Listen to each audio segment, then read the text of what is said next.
listeners, today we have Adarsh with us. So he is doing his Master of Engineering Management from Duke University. So we will learn a lot from his experience as how as this journey in terms of his admission process and many more about the university. Let's get into the interview. Thanks, Adarsh. Yeah, sure. I'm happy to be here. Great. Uh, just like as how we start, can you please introduce yourself, your background, Adarsh? hmm Yeah, sure. So, as Venkatesh mentioned, my name is Adarsh Ajit Kumar, and I belong to southern part of India called Kerala, but I have lived most of my life in Gujarat, and I did my undergrad in electrical engineering from Pandit Deendayal Energy University. And after completing my undergrad, I went on to join Reliance Industries Limited, where I worked for a span of 1.5 years. So I was majorly involved with a lot of business and strategic initiatives in the new energy domain, which they started in 2021. So it was kind of new, and we were involved with a lot of mergers and acquisitions and a lot of strategic initiatives. And I was also involved with Geo for developing different types of products. So this is what led me to product management, and I decided to join Duke. So I went on and decided to join Duke for Master of Engineering Management with a specialization in product management. So yeah, I'm currently here, and it's been a great journey. So yeah, happy to share anything that you would like to know. Right. Great. So first is the first question. Can you given the criterias for the admission from your experience? What helped you the most to get admitted into the Duke University? Yeah, so when it comes to the admissions, I feel it's not just a single factor. There are a lot of different factors, and believe me, it's not just GRE and IELTS. It totally depends on your profile. So, what sort of extracurricular activities have you been involved in? What sort of impact have you been creating? But the most important factor that I would say is your goal, and how would the university and its resources would help you get there, that you convey through your SOP and the LORs as well. Like LORs, just support what you want to say, but the SOP needs to tell them that this is my final goal, and this is, suppose it's Duke, this is how Duke is going to help me reach there. And you should have a concrete vision and aim that where you want to land in the next 5 years at least. So so when your work experience, you had experience on project management, and Mhm. before applying to Duke University, from your Mhm. batch of students, what kind of variety of experience do you see the admitted students have come from? So if you look at it, there's no particular trend. There are a lot of people from all different sides, types of backgrounds, because they generally look for a more diverse batch. So it's never the same people. So it's not like all of them are from computer science, all of them are from electrical. So it's a mix of people. But since the lot of courses that are offered here support product management, and it's a good ecosystem for developing as a product manager, so many people who are coming have some sort of product experience, or have a strong interest to get into it, and have some relevant experience that would help them transition into this role. So mix of things: project managers, product managers, developers, analysts, all different sorts of things, but a strong interest in product. And of course there are different people who are interested in supply chain or energy domain, because it's very hot right now. So there are different sorts of people, different types of goals. So it's Right. not really a trend, but yeah, there are a lot of people from different backgrounds. Right. So, as you were in your process of applying for master's course, what made you Mhm. to choose Duke University? What were the points that you looked into that where Duke Mhm. University was a great fit? Yeah. So as I was saying, the courses are really structured well for someone who is trying to get into product management. So it would help you build all those business skills that we as engineers would be lacking. And on top of that, like Duke has a great brand reputation. And another thing is Duke's MEM program is one of the oldest MEM programs. So it has a vast alumni base that you could tap into. And on top of it, of course, the whole Duke system is there. So you have a big alumni system. And another thing is Duke's offering of courses are very flexible. So you can take four core courses and four electives, and the four electives could be from any school across Duke. So it's not necessary that you have to take the course from engineering school. You can take it from business school, or energy or environment, any course that you would like to take. So it's totally up to you how you want to structure your career path. So that flexibility really helps. Right, right. Great. So, how was the visa process, Adarsh? So it was, pretty smooth for me because, having Duke's name really helps. So all the visa officers are, generally from US, so they know all the top universities. So if you have a good university, they generally don't bug you a lot. They just ask you simple questions about your funding. So if you have enough funding, they would just let it go. So it was less than a minute for me. So they just asked, Right. "How are you managing the funds?" Uh-huh. That's it. Right, right. So, in terms, since you mentioned about the funding, had you need to pay your first semester fees upfront before going for the interview, or is it enough that you pay the deposit and it's fine that you get into admission, you go to US and then you transfer your first semester fees? How does it work out? Okay, so of course you need to get the admit first, Hmm. and then comes the first semester fee and the date. I don't exactly remember the deadline, but it was towards the beginning of the first semester, so around August. So it's like it's before you start, but it's around the same time. Then it's not much of a big deal, like Right. 1 or 2 weeks difference. Right. Did you got your study visa before you paid your Yeah, fees? yeah, All right, yeah. all right. So before you, so for getting the study visa, it is not recommended. It is not No, no. necessary that you need to pay your upfront semester fees and go and attend. Yeah, Right, yeah. right, There's nothing like that. So you get an admit, then you apply for the visa through that admit, right. and then you pay the fees for the university which you decide to join. So, some people do this as well. So if you get an early admit from another university, they Mm. use that to get the visa. Mm. But I would rather suggest if a bigger university is, you know, that you are looking up to, so wait for it and go through it. So your visa will be easier. Yeah. Just that you mentioned about the students applying for student study visa with some other Yeah. whatever the university they got the admit from.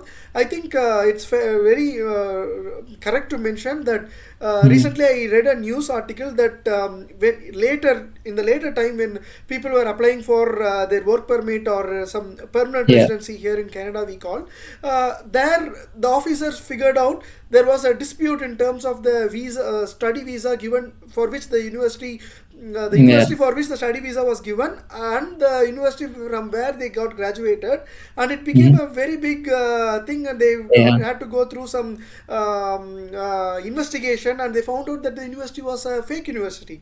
Oh yeah, that one. You Yeah, know even I am and aware they, of it. they had to deport, right? It is better that you do your thorough research and Exactly. apply for the study visa to the university where you are 100% you are planned to go and study, and not, Exactly. yeah, not to mess up, because it will, even after years, it will haunt you back, right? Yeah, Exactly. yeah, yeah. So, like in terms of timeline, you should get all of your admits around March, April. Mm, So it's not very late either because you are supposed to leave in August. right, So you can apply for the visas. The only part is, getting slots for visas. right. But yeah, everyone still gets it by June, July. So I don't think that's a big problem either. Yeah, yeah, yeah. Right. Great. So is there any difference in terms of getting admit card little early versus those who get admit little later in terms of getting the scholarship from the university? Was there any scholarships given? Yeah, some people did receive some scholarships, but it's not based on the timeline. Uh-huh. It's rather based on their Okay. profiles. So yeah. Right. So any uh, guesstimate can be given on the kind of scholarship that one can expect in terms of the So finance.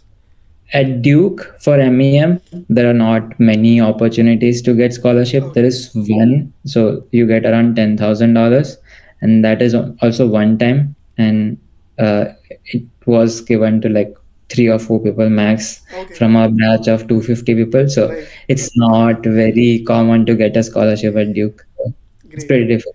Right, right, right. So, as an engineer who got into the master's program of Mhm. engineering management, what sort of transition do you feel after getting admitted into the course?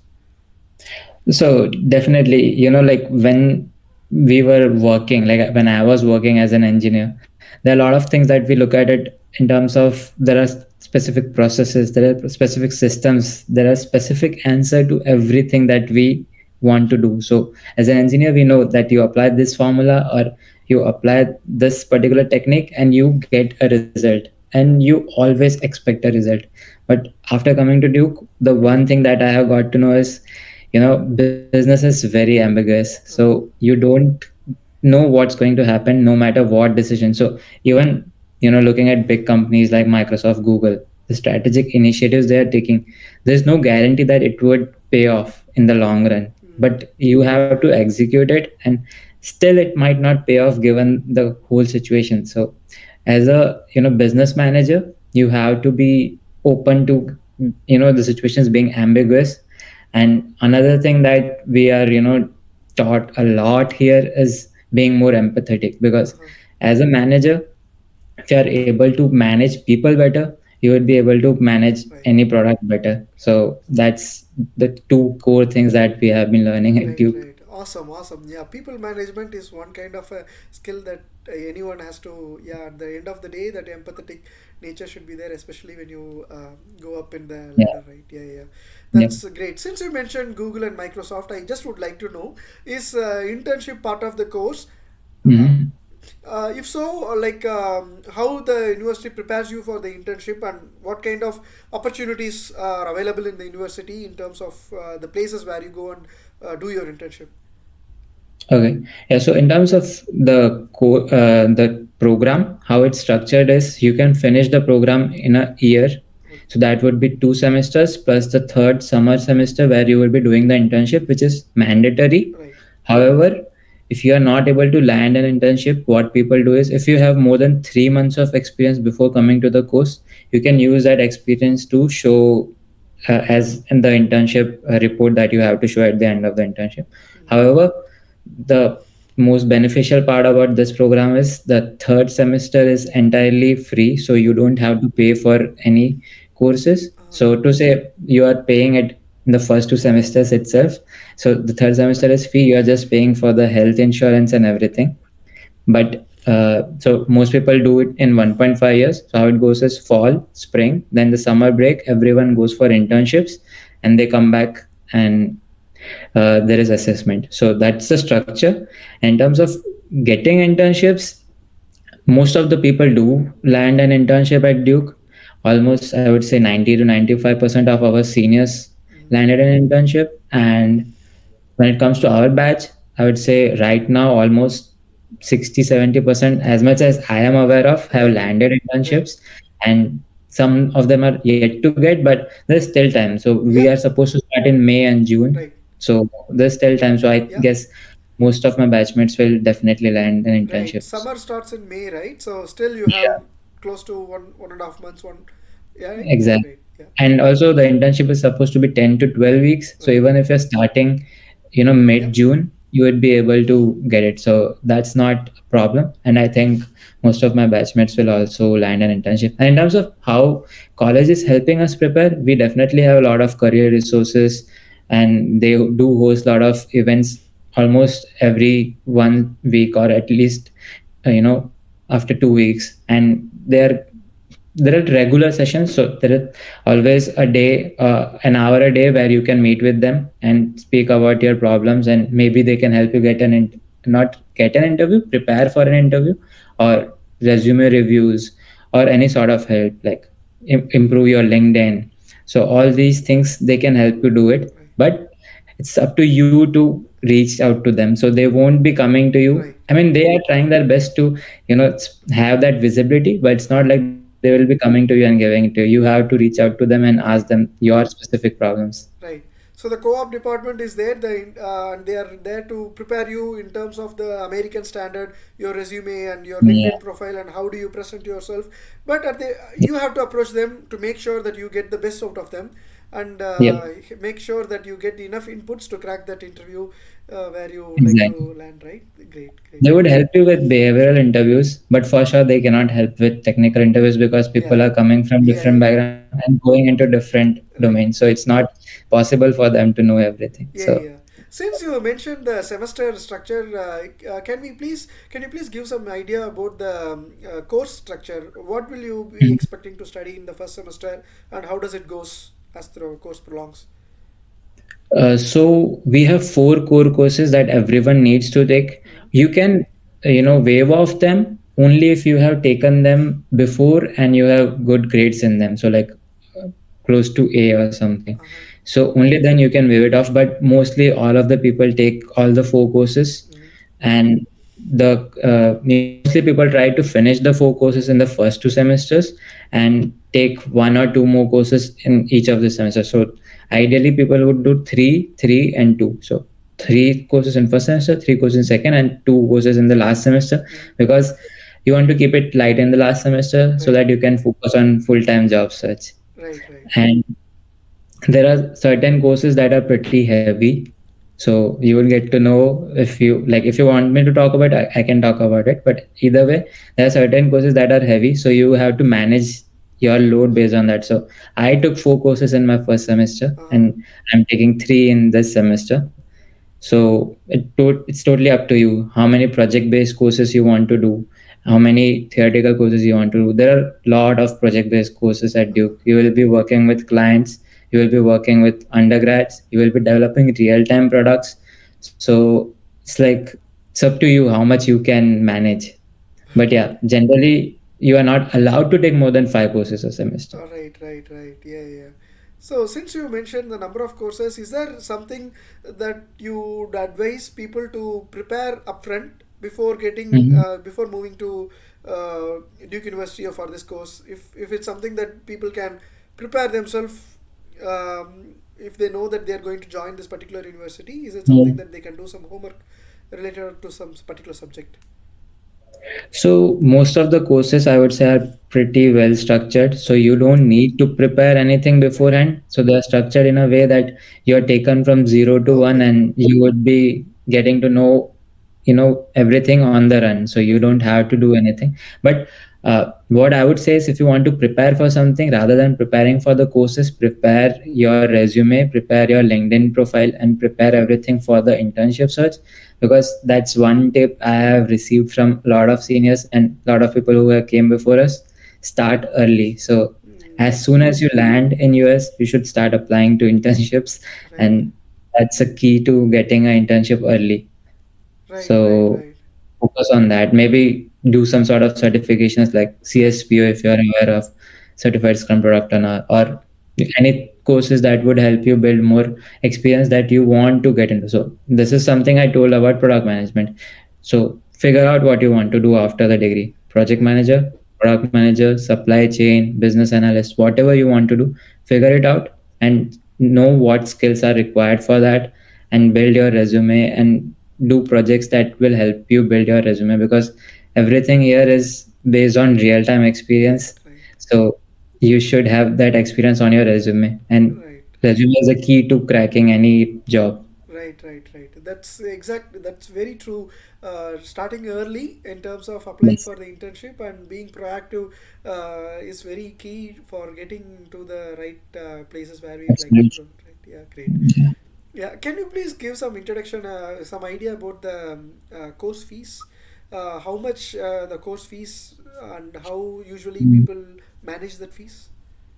Yeah, so the course fee is around 30,000 for the 2 semesters, like I mentioned. Uh-huh. So it's 35,000. And apart from the fees, you have to pay the health insurance and the miscellaneous fees about for the recreational facilities that's Right. there at Duke. So you have to pay for that. So around, calculating everything, it should come around 75,000 USD for Right. MEM. $30,000 per semester, definitely it's a little big amount, right?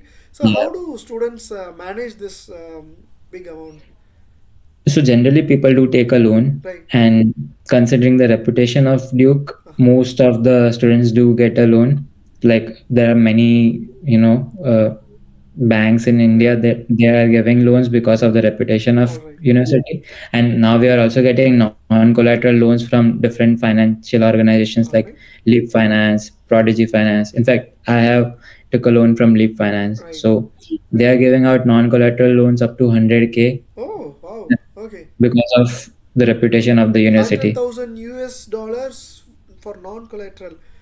Wow, Yep. that's great. But That's yeah, the only catch is uh, the loan is in USD. It's not in INR. So you have to take it in USD, you have to pay back in USD. okay, okay. But it's okay. That you'll be earning in USD, so it's fine that Exactly. you And right, according to the data, most of the people do pay it off in the first 2 years. right, So that's why they are giving it out. right, Of course, there are some terms and conditions right. if you're not able to pay back the loan. Uh, But yeah, they offer non-collateral right. for very big amounts Right, for it's always good to do your research on that aspects, but exactly, it's good to know that even a non-collateral loan can cover up to that's such a big amount, exactly. and Yep. when it comes to reputed in institutions like Duke, Yeah. right, Even without it, they would be giving certain amount. right, They might not be completely covering the whole right, tuition amount, but right, still there. So this would include, so 100K is something, this would include your living expenses right, as well. So you would not be taking only for the right, fee. You will be taking fee plus the living. So they would be, catering to that as well. right. Since you mentioned about the living expense and also the kind of number of courses that you need to take in the first semester, the load Mhm. wise, do people take part-time jobs who are into Yeah. this course? Do Yeah. they get time? Definitely. So most of the people try to get a part-time job, Uh-huh. and they do try to, spend at least 10 to 15 hours Uh-huh. in working in part-time jobs, Uh, and it's something that would help them cover their basic living right, expenses, and that's it. So you won't be able to save much right, because of the, because everything is not exactly very cheap, and you are getting paid nominally as well. So it's right, just going to cover your living expenses. right. 10 to 15 hours per week, right? Yeah, per Right, week. right, And you would be getting paid like between 15 to $17 per hour for right, most jobs. right. Just to know, in Duke, within university campus itself, can one get part-time jobs, or are there enough part-time jobs available for students who doing master's course? So in US, you can only work within the university premises Okay, for part-time jobs. It's illegal to work outside. So okay, even if you get it, don't go for it. all They right, will cancel your visa and deport you. So right, always work on campus. And coming to number of jobs available, it's pretty difficult. So it's not like it's very easy, but you should get it if you network properly, because in US it's mostly networking. uh, Your profile doesn't matter a lot. Like, what are you going to show for part-time role, right, right? So you should yeah, yeah, yeah. go and speak to people from the very first day that I am interested, and Right, I and show some relevant experience that I right, have this experience. And another thing would be to reach out to the seniors who are already working there, right, and ask them to get you in contact with their managers, and right. that would help you get in very early, very fast. And also, even there, start early. That's the main Right, tip. right, right, right.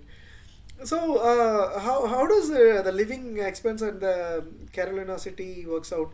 Is it really Mhm. costly, or is it how does it work out? It's not like very costly if you Right, compare it to like New York and California, but like it would come around, your monthly expense would come around 800 to $1,000 right, based on how you want to live. So depends on if you're sharing a room, if you're having a personal room, or depending on the locality you are staying in. All those sorts of things come into picture, but you would not spend more than $1,000, I guess. Of course, you can spend on your extravaganza purchases, so to say, right, but it's up to you. You can keep it under $1,000 for sure. right. Is living on campus recommended or off campus? Taking a room outside the campus, will it be cheaper, or what is recommended from security, So everything? Yeah. yeah, in terms of security, I would definitely say go for on campus, Right, but it's like a bit higher, so it's like 1,200, $1,300 per month. But if you are willing to stay outside, that is off campus, you can easily get an apartment near the campus. So right. I mean, most of us actually live off campus, so it's definitely fine to get that. apartment. And since it's like a whole community we have here, Right. so there are 3 or 4 apartments that has been covered by only the MEM folks, Right. Okay. because we Uh-huh. are around 250 people. So Right. it's safe culture, I mean safe company. But yeah, definitely, since it's US, Right. there are some issues, Right. but it should be fine because you have the bus shuttles Right. running every 20 minutes, so you Right. don't really have to walk. You can take the bus and it will, take you to the campus. Right. It's like 10-15 minutes from you. Right. So for this particular course, how when it comes to job opportunities, can students find jobs, full-time jobs in the Carolina itself, or should they look for bigger cities, like you said, California, or just would like to know where do they find jobs? So again, it's there's no trend as All right. such. It completely depends on the person and the company. So if you actually want to stay in North Carolina, you would be applying to the roles in North Carolina, but no one is actually doing it because it's really difficult to Uh-huh. land a job in US, right? So Okay. Right. even though you have a good university, it doesn't matter. Right. The reputation comes in later. Your skills matter more. Right. So everyone applies to jobs across US and goes to places wherever they are, getting it. But yeah, I mean, of course they would be going to the reputed cities because Right. most of the seniors I know of have landed a job in good companies Right. which are in good cities, so like California, Atlanta, New York, Texas, Washington. Right. So totally depends on the company where Right. it is based out of, and if they are okay with remote, or they want you in person, or is it a hybrid, depends totally up to the company. So there's no trend as such. But yeah, a lot of people do stay back in Durham, North Carolina as well. Right. So, how does the post-graduation visa process works out? Does the course comes under STEM courses, or how does it works out? Yeah, so it does come under a STEM extension. So like Right. you do that OPT. So you Okay. have 1 year of OPT plus the 2 years of STEM extension, and all the MEM courses across I know of are under STEM extension. All So right. that's fine. Okay. And how does it in a long term? How do people like after this 2 years period? How do people extend their stay? Like how do people manage to stay and work after once their visa is expiring? Will they? So Yeah. yeah, right now it's we are on F1 visa, that is a student All right. visa. So that consists of OPT plus 2 years of STEM Uh-huh. extension. So it's around 3 years. But post this, most people apply for the work visa. All right. So it's not post this actually. It's like you apply every year. Okay. So from the very first year. So I'm passing out in 2023. So I will be applying from 2024. So it's a lottery system. Right. The work visa is a lottery system. So you have to apply every year. So Right. actually your company applies. They Okay. apply every year, and if you get it, you get it. Otherwise, you won't. But like most of the people in the past have gotten it because the number of people who are applying for the visa was not very high. Uh-huh. But now it's increasing. Right. So let's see. Okay. Right, right, right. Hope everything will go fine, right? Yeah. Yeah. Yeah, yeah. So can you please tell us about the university life in Duke?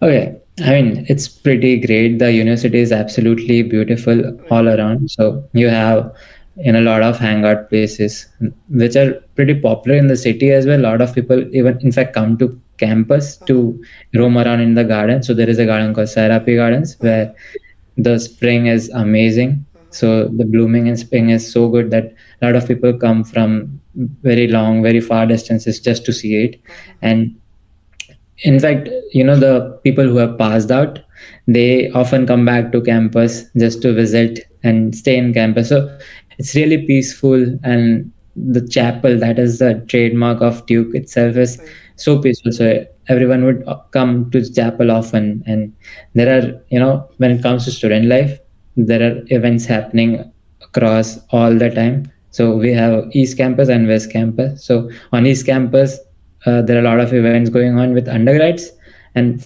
most of the events on West Campus are with grad students. So it's always very lively. You can chill, hang out pretty much all the time, depending on your Right, right, workload, of course. And like I mentioned in the beginning, the recreational facilities are really good. right. All the sports possible, you can play all the sports possible, and new sports that you are not even aware of. So I mean, it's pretty fun. The overall life is super good, and there are a lot of events happening, outside the campus as well. Right. So even without Duke, the Durham area is not very lively, to be honest. But since it's a big batch, you always have a lot of friends, and you always keep on having a lot of parties and everything. So the life's pretty chill and good. Nice, nice. So, can you also speak about the weather of the city? Yeah, I mean, that's something very surprising to us as well, because it's very random, to be very honest. Uh-huh. Sometimes it's just raining, sometimes it's too hot, Uh-huh. cold. So it's very hard to predict. Uh-huh. But yeah, overall, it's fine. So it's not like it's snowing very hard, it's not like it's raining very hard, or it's very hot. Right. It's just random. That randomness is the only problem. But overall, the weather is pleasant. So skies are clear and it looks pretty everywhere. And it's not a very popular city. Durham is not very popular, so there are not many people around. So it's like it's very calm and peaceful. So it's fine. Right, right. Great, great, great words, Adarsh. Is there anything specific you would like to share with our viewers? Yeah, like I mentioned in the beginning, if you want to succeed in US, just start early, do everything, all the background research in India or wherever you are in currently, and when you are in US, just start using all of it and do it immediately. Don't wait for it. So even when it comes to applying to jobs, don't wait for your resume to be perfect, so to say, because there is no perfect resume. It's always going to improve no matter. So it's something it's going you are going to add a lot of things in your first semester, then you're going to add a lot of things in your second semester. So it's not like you can have a perfect resume ever. Right, Just keep reiterating, take help from your seniors, career resources, everything, and just do it early and keep doing it. So that's the only tip. Start early. right, right, right. Awesome, awesome. And it's definitely a working tip, useful tip. Yeah, It will work out yeah, for sure, right? That's great, great. definitely. Yeah, the great words, Adarsh. So, viewers, this is a journey of Adarsh. Like I always say, not two people's journeys are similar, and take it as a guidance to do your thorough research in terms of where your ambition lies and where you would like to go. Like Adarsh said, the kind of SOP that you prepare, from be honest and put the words reflecting what you would like to become through the university, through the faculties of this university. How would you like to groom yourself is something US universities are looking for, and wish you all a great success. Thanks a lot, Adarsh. Thanks a lot for Yeah. connecting today. Thank you for having